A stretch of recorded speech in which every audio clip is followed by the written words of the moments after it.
un instituto importante del derecho agrario. No por nada, por ejemplo, en el caso argentino, propusieron que se denomine nuestra materia como derecho de los contratos agrarios. Nuestros países vecinos han avanzado muchísimo en su legislación respecto a los contratos agrarios. Porque claro, convendrán conmigo ustedes que los contratos agrarios abren un amplio abanico de relaciones jurídicas en lo que respecta a la producción, en lo que respecta a los seguros, al crédito, a las relaciones laborales, al transporte, comercialización, en fin, tiene que ver muchísimo con la economía agraria. En nuestro caso, pena da de conocer que desde la reforma agraria hasta estos días muy poco se le ha prestado atención a esta temática. Fíjense, a ver, en el proceso de reforma agraria en los años 60, primeramente se expidió el decreto supremo número 5702 de 10 de diciembre de 1961 y posteriormente fue elevado a rango de ley. Pero ese decreto supremo, posteriormente ley de la República, establecía la figura de los contratos desde una visión menor, si me permiten la expresión. ¿No? Se encargó a las inspectorías de trabajo agrario y justicia campesina el conocimiento de cualquier problema emergente de los contratos agrarios. Y esto tenía que ver más con, a ver, con aspectos como la medianería, ¿eh? Con algún problema laboral, cosas menores. En la ley 1715, posteriormente modificada por la ley número 3545 de Evo Morales Ayma y su banda, se incorpora como una competencia más para los jueces agroambientales conocer y resolver, ¿no?, las acciones sobre contratos agrarios. Les voy a leer.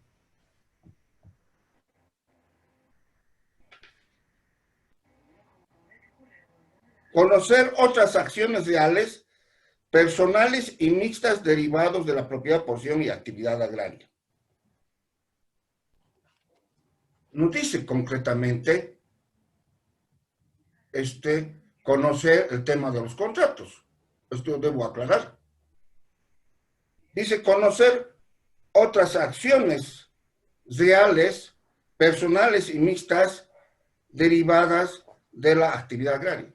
Ustedes ya están conociendo que las acciones se dividen en acciones reales, las que vamos a estudiar después, las acciones personales y las mixtas. Ustedes han llevado el año pasado derechos reales. Ah, no, este año están llevando. Y los derechos reales tienen que ver con la propiedad.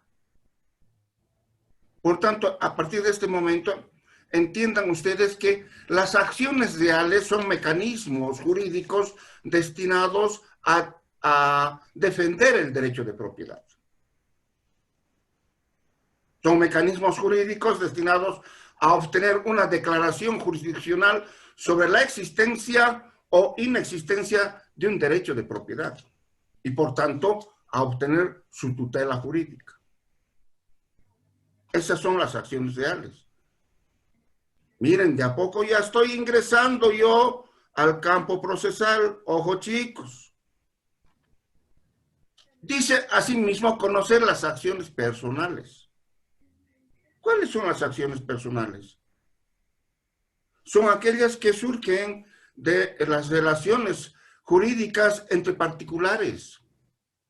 Por eso dice las acciones personales. Por ejemplo, una relación jurídica que establezcamos con María Luisa.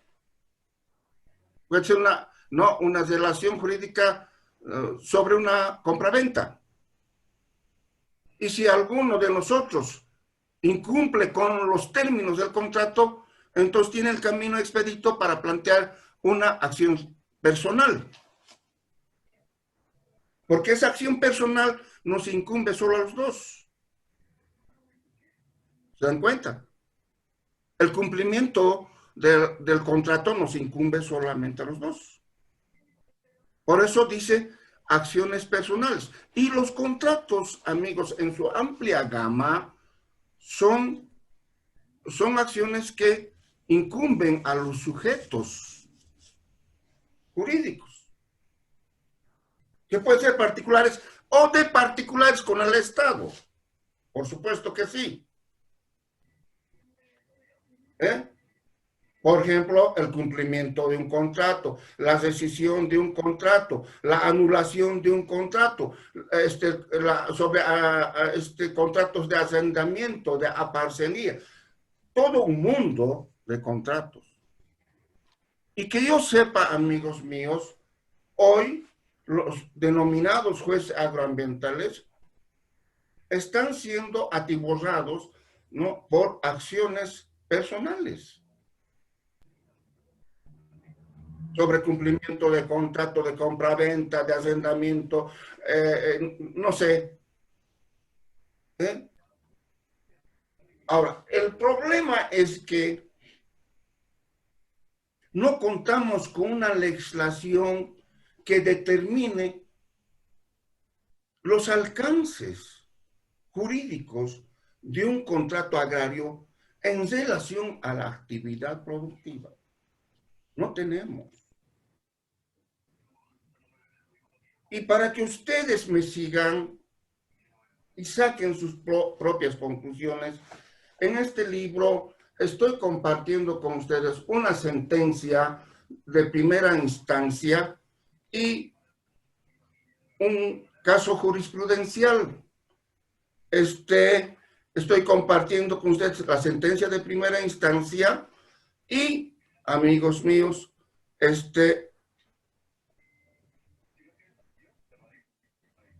una resolución del Tribunal Agroambiental sobre ese caso, sobre esa sentencia. Ustedes van a ver que en la sentencia de primera instancia, el juez trata de dosificar, de fundamentar su sentencia recurriendo al Código Civil. Cita artículos del Código Civil. Cita doctrina que tiene que ver con el ámbito civil. Y claro, pobre juez agroambiental no tiene nada, no tiene la mano. ¿Se dan cuenta? Un instrumento jurídico que determine cuáles son los alcances, cuál es el universo, cuál es la naturaleza de un contrato agrario. Por tanto, el juez agroambiental se pierde en el ámbito del derecho civil, lo cual es un retroceso. Esa sentencia llega en recurso de casación al Tribunal Agroambiental y ustedes van a ver, amigos míos, para ampliar incluso pueden ingresar a la página del Tribunal Agroambiental y ver otros contratos más. Lo tienen que hacer. Los magistrados del Tribunal Agroambiental no hacen absolutamente ninguna referencia al fondo, ¿no?, del asunto resuelto por el juez agroambiental. No hacen mención absoluta respecto a los contratos y su entendimiento en materia agraria. No hacen una relación respecto a los contratos y la actividad agraria, que en definitiva es el bien mayor al que se tiene que tutelar. Y van a ver ustedes que de una manera muy, muy facilista, llega a decir, a ver, van a ver aquí, dice, ¿no?, que en este contexto, analizar los fundamentos acusados en el recurso, debidamente usados con los actuales y medios de prueba, se concluye que por lo expuesto presente no es evidente que el juez acuo hubiera interpretado erróneamente las pruebas y que se hubiera aplicado indebidamente normas imperativas, así como no existe violación de los artículos. ¿Qué dicen? ¿Qué línea jurisprudencial sientan? Esto es fácil. Esto es seguir lo que tienen en la computadora, es acomodar. Hay un ruidito que no me deja. Ya. Ellos incumplen con su obligación de sentar línea jurisprudencial, que si bien tenemos vacíos jurídicos, pero ellos están para sentar línea jurisprudencial que oriente, que aclare a sus jueces el entendimiento y la resolución de esos contratos agrarios. Entonces, amigos míos, les pido, les ruego, presten atención a este caso jurisprudencial que viene, ¿no?, a reflejar lo que yo estoy diciéndoles. Ahora, saquen sus conclusiones. Ustedes son libres de pensar. Son abogados o van a ser abogados. Y los abogados nos caracterizamos por nuestra capacidad.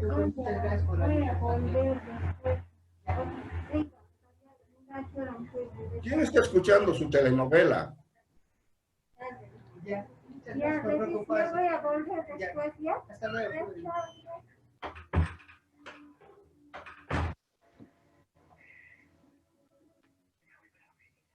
Ya.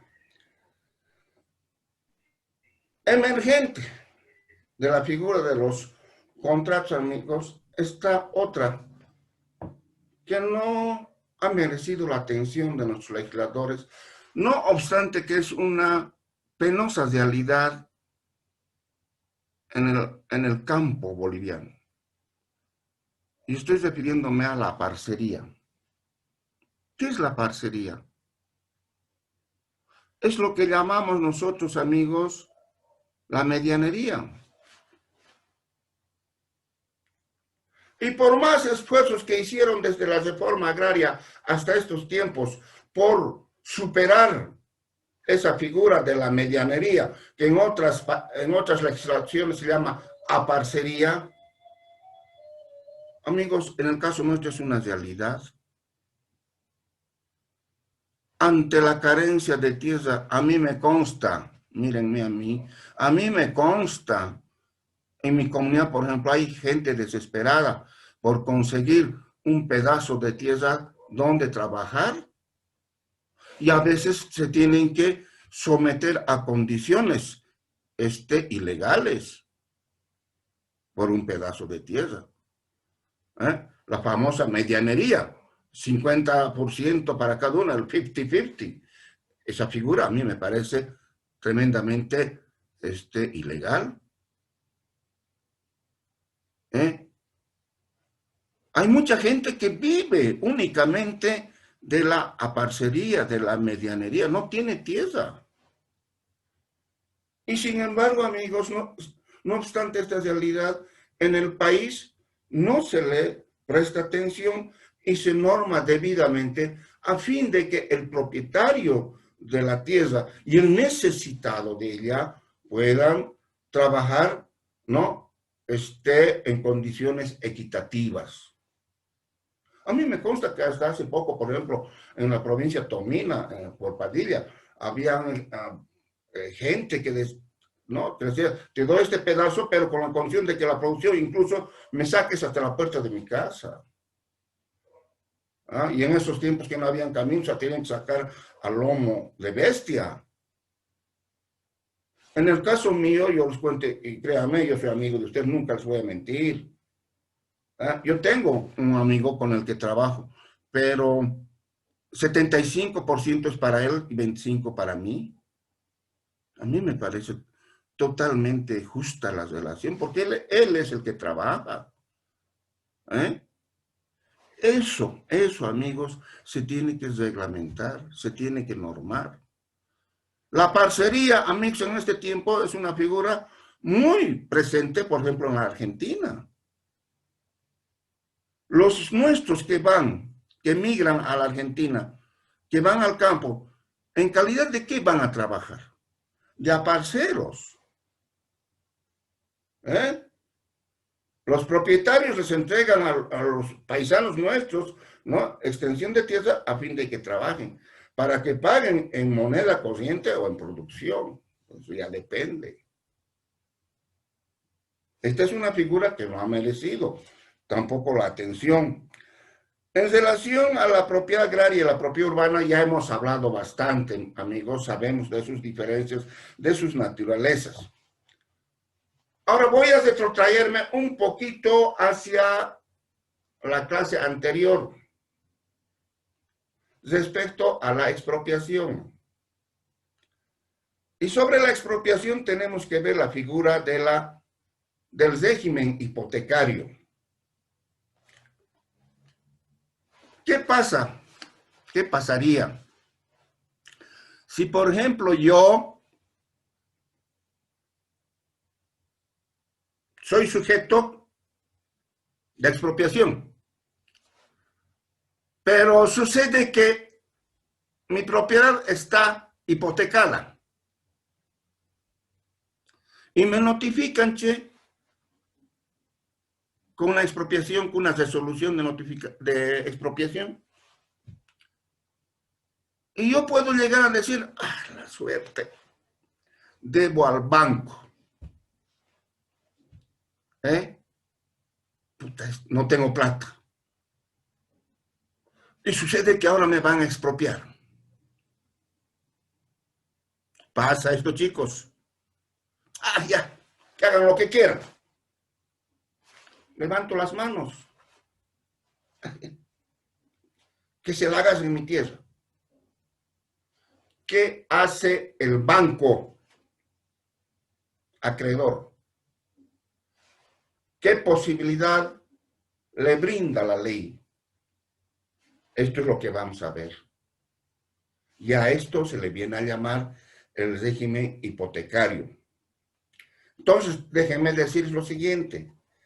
Expuesto el tema de la expropiación de tierras, por su pertinencia es necesario prestarle atención al régimen hipotecario establecido en el artículo 63 de la ley 1715.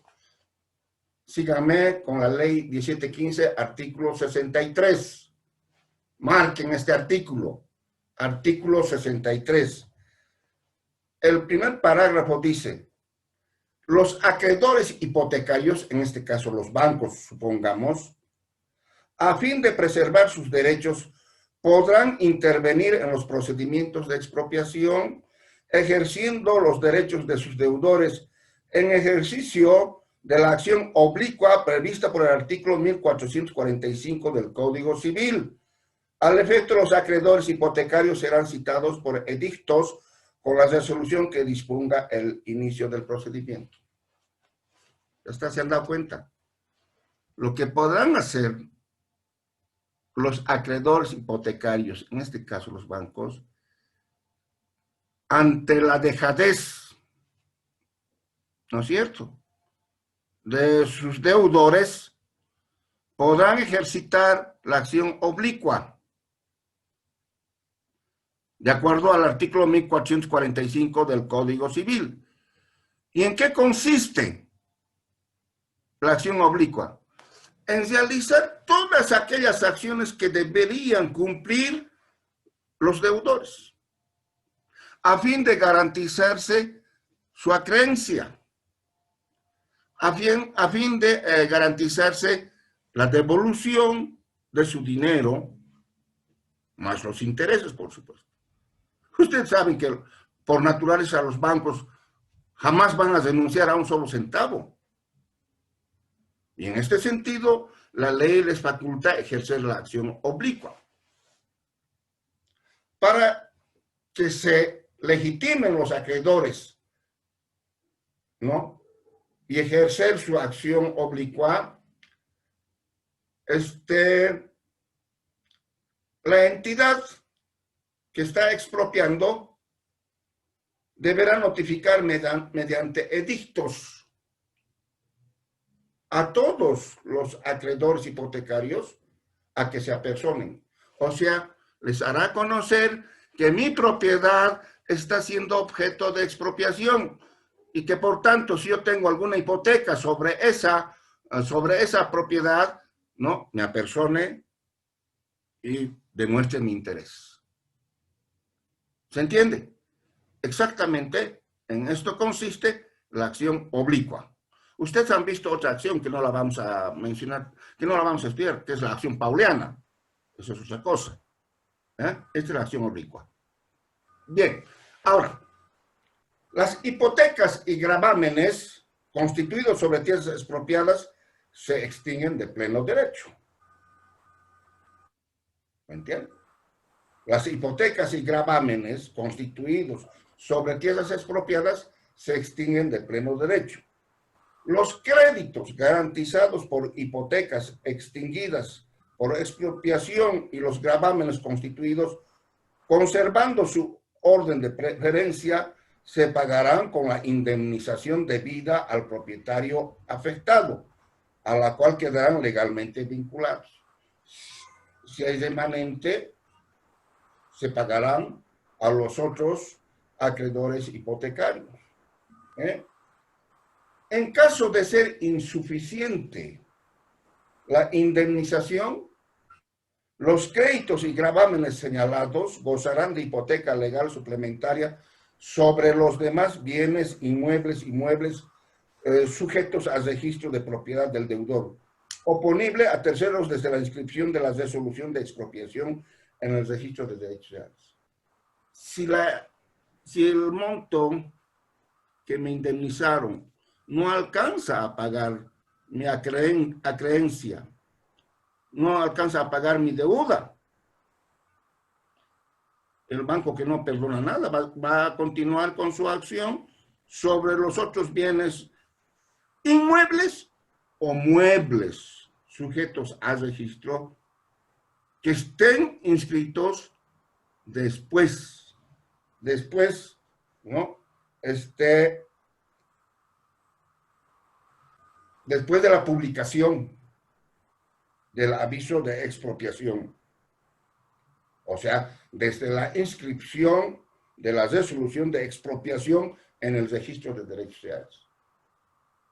Ustedes saben, amigos míos, que la inscripción en derechos reales, en virtud del artículo 1538, es importante porque establece el derecho de preferencia para perseguir el pago de una deuda o el derecho de preferencia sobre una propiedad. ¿Quién inscribe primero? Tiene derecho preferente. No es que derechos reales declare la legalidad o ilegalidad de una propiedad, no, sino simplemente certifica sobre quién ha inscrito primero su derecho en esas oficinas. Y de esa manera, entonces, se va estableciendo el derecho de preferencia. Por ejemplo, en el caso de una hipoteca susceptible de pago con una indemnización, se pagará de acuerdo al derecho de preferencia. Si son varios los acreedores, tendrá derecho el primero que inscribió en derechos reales su acreencia, y así sucesivamente. Las hipotecas y gravámenes constituidos sobre fondos agrarios que sean expropiados parcialmente subsistirán sobre la parte no afectada de los fondos. Miren, las hipotecas y gravámenes constituidos sobre fondos agrarios que sean expropiados parcialmente subsistirán sobre la parte no afectada del fondo, claro. Si parcialmente fue hipotecada una propiedad agraria y se expropia esa parcialidad, la hipoteca va a seguir subsistiendo sobre la otra parte que ha quedado. ¿No es cierto? Y finalmente, aquí está la definición. La acción oblicua, llamada también indirecta o subrogatoria, es aquella que permite a los acreedores ejercer todos los derechos y acciones de su deudor, con excepción de los inherentes a su persona. Tiene por finalidad la defensa por vía judicial de sus propios intereses pecuniarios. Al final les he puesto la definición de la acción oblicua. Por delante están los efectos jurídicos. ¿Me entienden? No vayan a aprenderse solamente la definición, chicos. Eso no sirve.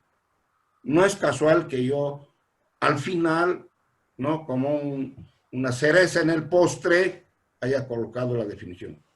Lo primero que Doctor, perdone, no encuentro lo que acaba de leer de acción oblicua. ¿Dónde se encuentra? ¿En qué, hijita? ¿En qué? ¿En qué? Lo que acaba de leer de acción oblicua. ¿En el libro? En el libro. Andate al 154, página 154. ¿Ya? ¿Ubicaste? ¿Sí? No, doctor, pero estoy buscando en la 154. Ya he encontrado, gracias, la acción oblicua. Ya.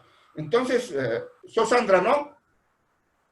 María Luisa, No, doctor. no te veo, María Luisa.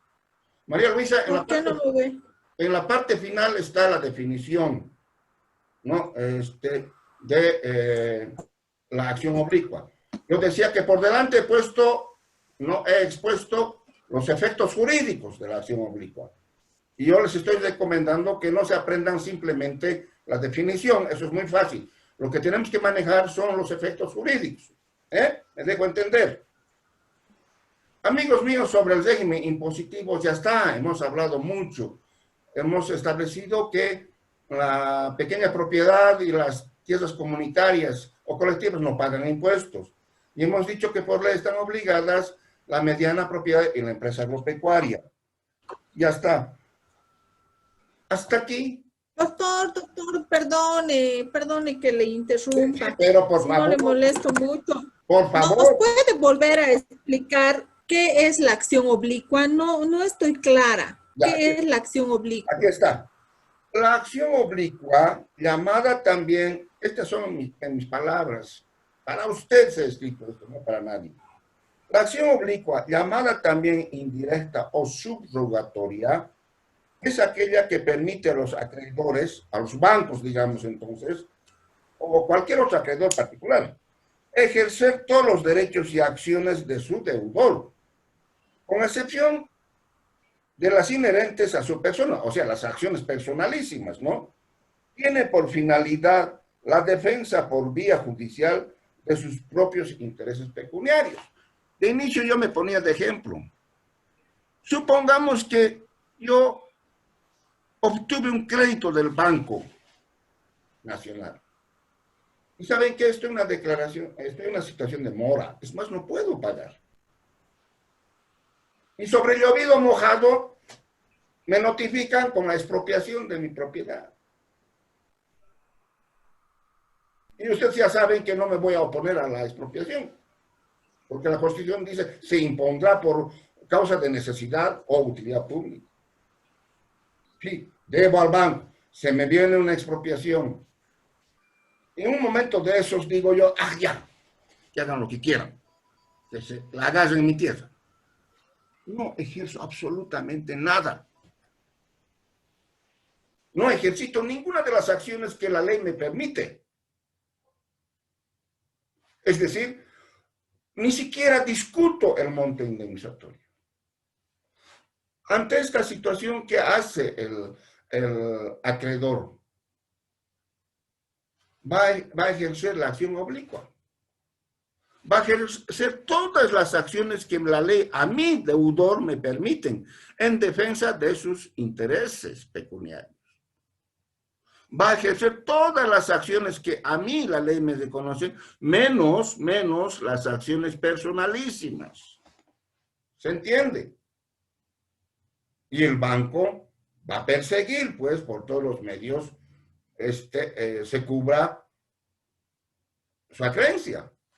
Para que esto ocurra, les decía que la entidad expropiante debe publicar un edicto advirtiendo a todos los acreedores hipotecarios que sobre mi propiedad se está dando inicio a su expropiación, para que tomen los recaudos de ley. ¿Me hice entender? ¿Sí? Gracias, doctor. Sí, gracias. Sobre el régimen impositivo ya les he dicho, no tenemos mucho ya que hablar. Otro instituto, amigos míos, viene a ser la posesión.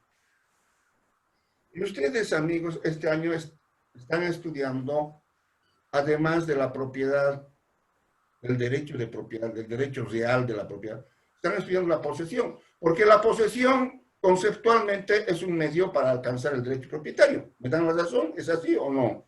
¿Sí? Entonces, veamos la importancia de la posesión en el derecho agrario latinoamericano.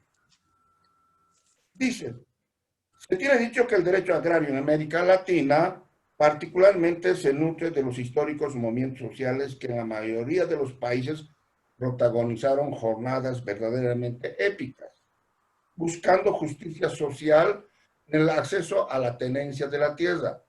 Por lo tanto, sin temor se puede afirmar que la posesión agraria fue y sigue siendo el instituto que permitió la realización de los procesos de reforma agraria, por cuanto ella significó y aún significa la presencia directa del poseedor en el predio agrario en una inseparable relación entre el recurso tierra y el trabajo humano, sujeta al cumplimiento de la función social o función económica social. Con la evolución del derecho constitucional y con ella del derecho agrario, ¿no? En las normas agrarias de los países latinoamericanos, la posesión agraria definitivamente ha adquirido características totalmente diferentes a las de la posesión en materia civil. Ojo, chicos, ustedes están estudiando la posesión en materia civil, ¿eh? Pero la posesión de la que yo les estoy hablando es totalmente diferente. Nuestro amigo Ricardo Celedón dice que en ese sentido, ¿no? que en ese sentido ha contribuido al desarrollo del derecho agrario un doble sentido. Primero, aportándole al concepto de propiedad agraria el adjetivo de posesiva. Y en segundo lugar, concibiendo la posesión agraria en forma autónoma como un medio de ejercicio de bienes agrarios y como tránsito para la adquisición de la propiedad a través de la usucapión agraria. Eso dice Ricardo Celedón, pero en el caso nuestro ya otra vez tengo que repetir, la figura de la usucapión no está prevista en nuestra legislación, ¿no? Ya les he explicado. Expuesta esta breve referencia doctrinal, intentemos poner en contexto la naturaleza jurídica de la posesión agraria en el marco de nuestra normativa agraria nacional. Para este fin, sin necesidad de insistir en la ley número 3464 de 2 de agosto de 1953, tal cual se tiene, es casi ajena a la regulación del instituto agrario que se estudia. Nos referiremos a la ley 1715, modificada por su símil. Yo utilizo mucho, chicos, han debido darse cuenta, en mis memoriales también utilizaba mucho el vocablo símil. Un poquito que me gusta, me confieso ante ustedes todopoderosos, me gusta un poquito ser extravagante en algunos términos, ¿no? Símil. Doctor, perdón, ¿qué significa eso de símil? Ya te estoy diciendo esta barbaridad que yo incorporo en el libro, por eso. Extravagante. Díganme lo que quieran, tienen toda la libertad del mundo. Me lo merezco, ya está. Sí, mi mamita Sandra viene de similar. Para no decir similar, viene de su símil, de su igual, de su par. ¿Sí? ¿Ah? Para no decir insistentemente de la ley número 3545, la ley 3545. Tenemos que manejar variables también, ¿no? En nuestro léxico, en nuestro vocablo, en nuestra exposición oral o escrita. Entonces, cuando digo símil, estoy diciendo su par, su igual. Ya. Sí, la número 3545, normativa agraria, al establecer las atribuciones del Instituto Nacional de Reforma Agraria, claramente introduce el Instituto de la Posesión Agraria, cuando en el numeral 1 de su artículo 18 marca dirigir, coordinar y ejecutar políticas, planes y programas de distribución, de agrupamiento y de distribución de tierras, priorizando los pueblos y comunidades indígenas, campesinas y originarias que no las posean o las posean insuficientemente de acuerdo a la capacidad de uso mayor de la tierra. La posesión, amigos míos, definitivamente se institucionalizó en la ley 1715, modificada por su par, la ley número 3545.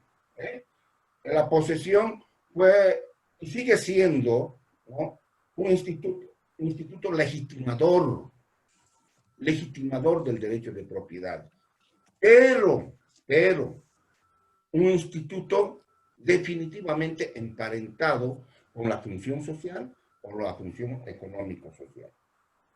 En esta línea, la disposición transitoria octava de la ley número 3545 de Evo Morales Ayma determina que las superficies para que se consideren con posesión legal en saneamiento serán aquellas que, siendo anteriores a la vigencia de la ley 1715 de 18 de octubre de 1996, cumplan efectivamente con la función social o la función económico-social según corresponda, de manera pacífica, continuada y sin afectar derechos legalmente adquiridos o reconocidos. Esta es la naturaleza propia de la posesión en materia agraria, que la diferencia, amigos, de la posesión en materia civil. En materia civil, amigos, ustedes saben ya que el requisito sine qua non es el transcurso del tiempo, que puede ser 5 años o 10 en su caso, donde se demuestre una posesión continuada, pública, ¿no?, de buena fe, pero no se incorpora la figura de la función social o la función económico-social. Este es un aspecto muy propio nuestro. Ahora, entonces, amigos, esto en relación a la posesión. ¿Qué tenemos sobre el crédito agrario? Nada. Pero sin embargo, para nosotros tiene que quedar claro que el crédito agrario en el derecho agrario contemporáneo es pues un instituto, ¿no?, importantísimo, porque permite la circulación del bien capital, porque permite activar el proceso de producción. Alguno me dirá, pero existió en el pasado un banco agrícola que se lo morfaron los campesinos. Sí. Con la reforma agraria, amigos míos, existió un banco agrícola de Bolivia. Y funcionó, sepan ustedes, donde ahora es el instituto, a ver, ¿qué se llama? No, donde ahora es el edificio de nuestra universidad en el sector Arce, donde hay exposiciones, todo eso, ¿qué se llama? La Casa de la Cultura. No, creo que se denomina ahora, antes era el Instituto de Sociología Boliviana, ISBO, ¿no, doctor? Sí. Y ahora creo que es Casa Argandoña, creo que ahora se llama. Exactamente ahí. Ninguno de ustedes vio funcionar al Banco Agrícola, ¿no es cierto? Que son jóvenes del siglo XXI. En mis tiempos... Creo que tenían los créditos Tele 480, creo, doctor, ¿no? Ni tanto ya. No. El Banco Agrícola. Ahí funcionó. Y que movió gran cantidad de plata. ¿Qué año se cierra el Banco Agrícola, doctor? Te voy a decir en este momento. Es en los 80s. No sé si es durante el... Así, a ver, la condonación de la ley, nosotros la arrancamos en 80. Fue durante el gobierno de Víctor Paz Estenssoro, del 85 adelante. Después del 21060. Sí.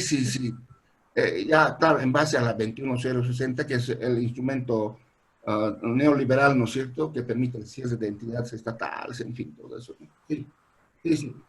Pero hay mucha gente de mala fe que llega al facilismo, así que los campesinos son los grandes responsables de la desaparición de ese banco y que no deberían reclamar a nadie. Esa es una falacia. Los que se morfaron la plata de los campesinos fueron los políticos, los allegados. Saben que ese banco se cerró con un crédito en mora, algo así de 90 millones de dólares. El 70% de ese crédito en mora, amigos, se fue y está hasta ahora sin que nadie diga nada en la agroindustria cruceña. Sí, señor, ellos fueron los grandes beneficiados. Yo manejaba un solo dato cuando era diputado. El papá de Mauro Bertero, creo que era así, un ministro de la ADN, el papá le debía al ex banco $250,000, $250,000. ¿Dónde está? ¿Se recuperó? Absolutamente nada. Y apenas un 20-30% se quedó en manos de los campesinos, de los pequeños productores, que perdieron por la mala planificación. Y me consta, chicos, esta fue una desgracia. Claro, y esto fue ya en tiempos de la UDP, ¿no? Cuando se devaluó nuestra moneda, cuando la hiperinflación. Yo les veía sacar dinero en saquillos a los campesinos. Ese dinero al día siguiente no tenía ningún valor. Era un crédito dolarizado. ¿Se dan cuenta? O al final, por la extemporaneidad del crédito, ¿qué hacían los campesinos? Sobre todo yo les veía, a los de Isabel o de toda esa región de Norte Potosino. Iban a los mercados. En ese tiempo estaban de moda las grabadoras a pilas, esas grandotas, a comprar esos chiches, y como si fueran los negros de Harlem en los Estados Unidos, con la grabadora al hombro. O si no, compraron cachazos, que después de la chaya fueron a volcarlos. ¿Responsables ellos?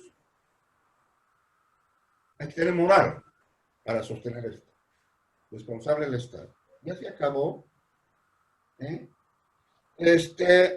Ya después de la vigencia del 21.060 y cuando se aprueba la ley 843 de imposición, ¿no es cierto?, de impuestos, a partir del 89 nosotros generamos un movimiento para arrancarle del Estado una ley de excepción de pago de las deudas contraídas al ex Banco Agrícola para los pequeños propietarios y las propiedades comunitarias, hasta que definitivamente, y ya les he contado, en el gobierno de Jaime Paz Zamora arrancamos esa ley, que sirve de base para que hoy en la Constitución esté aquello de la inembargabilidad de la pequeña propiedad. Pero lo cierto es que no tenemos nada.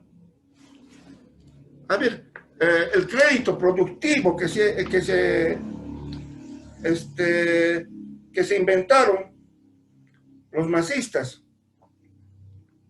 Van a ver ustedes esto.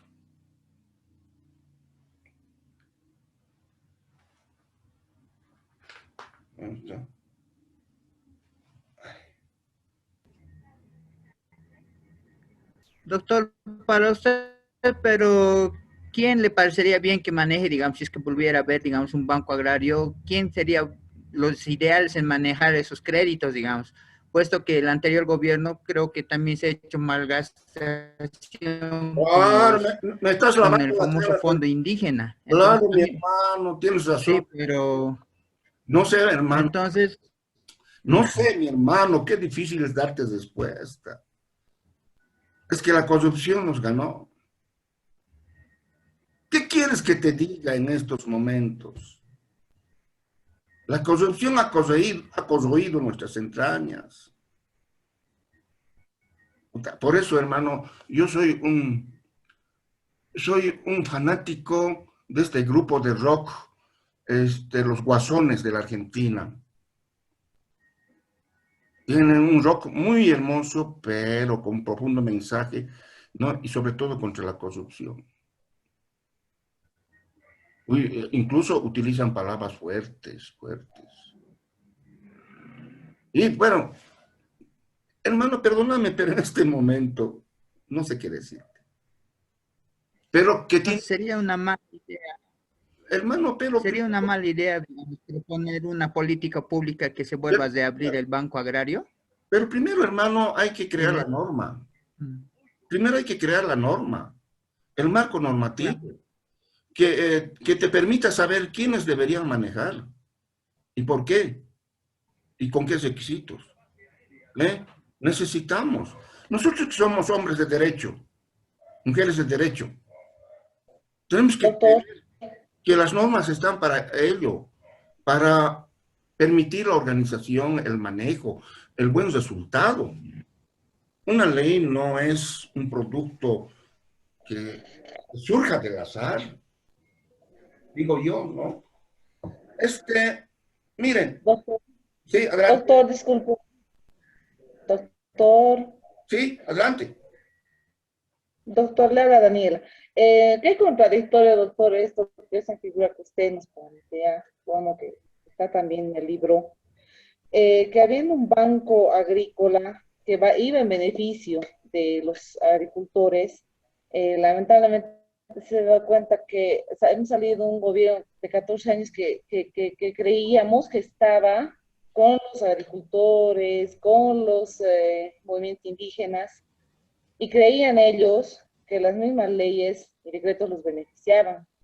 Pero desde la anterior clase me voy dando cuenta, doctor, que no es así, eso sí. Que hay decretos que no los favorecen. Es más, te voy a engañar. Sí. Te voy a decir esto. Miren, como gran cosa hace un año, no, el día que estaba yo escribiendo este libro, me enteré de la política crediticia del gobierno que se fue y no acaba de irse, eso es lo peor.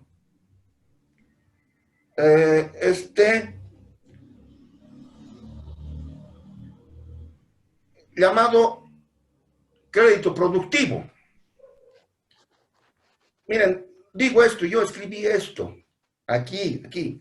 Por pura casualidad hoy, miren, 17 de enero de 1917, día en el que estoy acabando con el presente trabajo, al igual que todo el pueblo boliviano, me entero de que el presidente Evo Morales, mediante una resolución gubernamental, ha dispuesto 150 millones de dólares para crédito a productores del país.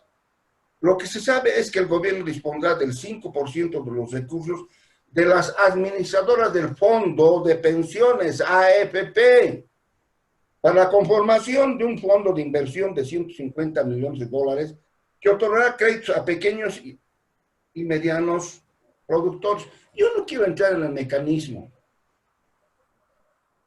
pero ya no somos. Pero, doctor, ¿es un interés sobre interés? Mamita. ¿Lo entendemos así? Eso es un interés sobre el interés mismo que ellos claro. están pagando. Fíjate, dice, los recursos se canalizarán con un interés del 7% de un plazo de 10 años en el caso de inversión productiva. 9% si va a gastos de operación y un año de plazo.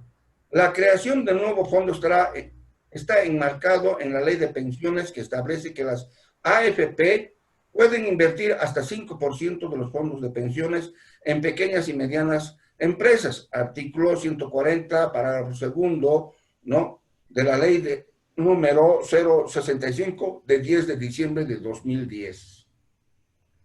Luego yo les explico los mecanismos. Hablo de los posibles riesgos. Digo, como no podía ser de otra manera, la sociedad civil no solo al solo escuchar nuevamente del gobierno la mención de un fondo de inversión con dineros de los aportantes a las AFP y temiendo que se repita la corruptela, entre comillas, vergonzante ocurrida por el fondo, ahí está, te estoy dando razón. ¿Ah? Rápidamente viene emitiendo diversos criterios al respecto, de los que por su pertinencia profesional amerita prestar atención a la opinión del experto Alberto Bonadonna, un conocido economista, analista en pensiones. Este académico, partiendo de la premisa, fondo conlleva muchos riesgos, establece que ante el anuncio del presidente Evo Morales de destinar el 5% del fondo de pensiones a la creación de un fondo de inversión para el sector agropecuario, hay que tener en cuenta ciertas consideraciones. Dice, la primera consideración es acerca de la naturaleza de las administradoras de fondos de pensiones, ya que de este anuncio se podría creer que estas entidades cambiarán su naturaleza para operar como bancos, otorgando créditos al sector agropecuario. Primera contradicción. Si este es el caso, dice, ¿qué garantías otorgarán los productores y cómo cobrarán las AFPs estas deudas? ¿Quiere decir que las administradoras tomarán posesión de las maquinarias o las tierras que compren con el crédito de los productores? Y si es así, ¿cómo se monetizará esos recursos ante el caso de un impago? ¿Qué me dicen? En segundo lugar, según su análisis, la inversión de estos fondos de créditos a los pequeños y medianos productores conlleva muchos riesgos, más aún al tratarse de los aportes de los afiliados al sistema de pensiones. Finalmente, advierte que el sector agropecuario es muy susceptible a los fenómenos naturales, por lo que tienen una calificación muy baja en Bolivia. Dígame, les dejo ahí en la mesa las consideraciones de Bonadonna. Ahora, yo me pregunto, en este momento todo el pueblo boliviano, seguramente ustedes también, yo igual, todo el mundo y en otros países, incluso ya han aceptado la devolución parcial de los fondos de pensiones. Y en Bolivia le estamos exigiendo al gobierno actual emita una disposición legal que permita se nos devuelva por lo menos una mínima parte de nuestros aportes. ¿Por qué ese silencio gubernamental? ¿Por qué no dicen nada hasta ahora? Según sé, el dinero está en manos ajenas. Según sé, gran parte de nuestro dinero, del dinero de ustedes, ha sido dispuesto. Ustedes tendrán la palabra. Pero es más, yo termino señalando, ¿no? Vean ustedes, aparentemente con este crédito productivo, la intención era beneficiar al pequeño y mediano propietario para que establezca una relación de producción con un empresario agropecuario. Porque el requisito, de acuerdo a esta ley, es que yo, pequeño propietario, si quiero, debo demostrar que he establecido una relación de producción con un industrial. Por ejemplo, para que le venda mi tomate, y debo producir tomate. En ese caso me otorgarían. Pero, amigos míos, esto ya fue ensayado, si me permiten la expresión. Ya fue experimentado durante el MNR. Sobre todo en Oriente. Y a esto se le llamó la economía de la subsunción. Porque claro, díganme, a la hora de la verdad, al final del día, ¿quién es el que determina los costos de la producción? ¿Quién le pone precio? ¿Y quién se beneficia? Yo, pequeño propietario, competiré en igualdad de condiciones con el empresario agropecuario en lo que respecta al precio que debe regir para mi producto. ¿O será el empresario el que diga, no, yo te pago tanto y solo necesito tanto? ¿O será el empresario el que diga, este año no voy a necesitar este producto, esto otro. Entonces, ¿de verdad que el pequeño propietario o el mediano han de ser verdaderos productores? ¿O se convierten simplemente en subsidiarios del empresario agropecuario? Saquen sus conclusiones. ¿Se dan cuenta? Después está, amigos, la figura también del seguro. No voy a hablar tampoco gran cosa porque no tenemos. Ustedes se han fijado al salir de nuestra facultad, ¿no es cierto? Para irnos a la avenida, en la vereda de la mano derecha, ahí está un INSA, el Instituto Nacional de Seguro Agrario. Es una entidad pública que trabaja a puerta cerrada, no sé qué hace. Yo he insistido para que me entreguen documentación y pueda insertar en mi humilde trabajo. No, es un secreto. Algo muy reservado. Cuando se supone que si realmente se pensó en un seguro agrario, debería publicitarse, debería concienciarse al mundo entero y en particular a los sujetos agrarios, para que conozcan de su normativa y sepan cuáles son sus oportunidades. No tenemos gran cosa. A ver, ¿qué más? No tengo más nada sobre este tema. No les voy a hacer repetir yo sobre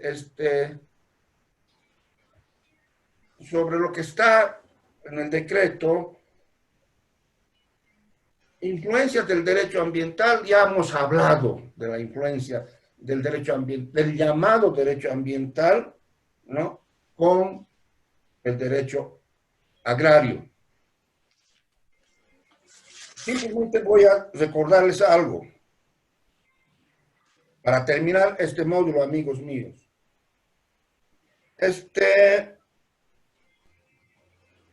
Por su parte, el doctor Enrique Ulate Chacón, un docente, un ministro de la Corte Suprema de Costa Rica que estuvo con nosotros acá, sostiene que el derecho ambiental trastoca el objeto del derecho agrario y se inclina más por una producción sostenible para proteger los recursos naturales que sirven de base al desarrollo sustentable de actividades agrarias, de suerte que se produce una gran conexión entre la ecología y la materia agraria. Eso hemos venido estableciendo. En esta línea de reflexión no puede pasar desapercibida la enseñanza del profesor Antonio Carrozza, padre del derecho agrario moderno, quien decía que hoy el objeto del derecho agrario se ve trastocado por el derecho del territorio para proteger los recursos naturales y el ambiente como consecuencia de una lógica de publicización creciente del núcleo tradicional de derecho agrario. Nos ha dejado como enseñanza que la reciente explosión de sensibilidad por los temas y problemas de la ecología es la consecuencia difundida del progresivo deterioro del medio ambiente en todos sus valores y en todos sus componentes. Llaman a participar, obviamente, también al derecho agrario, precisamente por su vecindad con los recursos naturales. Estoy repitiendo la relación que existe entre lo ambiental y el derecho agrario. Yo termino esto, amigos. Finalmente, con esos distinguidos compañeros del gremio profesional, no, esto fue algo mío, no. Ustedes me lean al final, ya está. Pero